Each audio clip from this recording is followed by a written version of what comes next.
বিশ্বনবী পাগলের মতো একবার হাউজে কাউসারে যাবেন, একবার সিরাতে যাবেন, একবার পুলসিরাতের দিকে, একবার হাউজে কাউসারের দিকে পাগলের মতো দৌড়াতে থাকবেন। তার কোনো গুনাহগার উম্মত যাতে জাহান্নামে ঢুকে না যায়, সেদিন কেউ সুপারিশ করতে পারবে না বিশ্বনবী ছাড়া।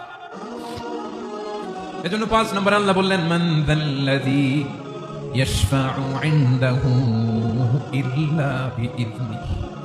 কার সাহস আছে, কার এত বড় বুকের পাটা কিয়ামতের কঠিন দিন আল্লাহর সামনে দাঁড়িয়ে সুপারিশ করবে? কার ক্ষমতা?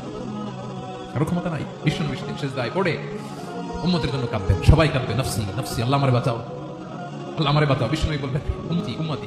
বিশ্বনবী আমার জন্য কাঁদবেন, আপনার জন্য কাঁদবেন, আমাদের জন্য সেদিন কেঁদে কেঁদে জাহান্নামের দরজায় দাঁড়িয়ে আমাদেরকে টেনে টেনে জান্নাতে ঢুকাবেন। এজন্য এই বিশ্বনবীর ভালোবাসা যেন আমাদের হৃদয়ে ভরপুর থাকে। আমার ভাইয়েরা, প্রতি শুক্রবার বিশ্বনবীর উপরে বেশি বেশি যেন আমরা দুরূদ করি। আমরা যখন বিশ্বনবীর সালাম দেই, দুরূদ করি,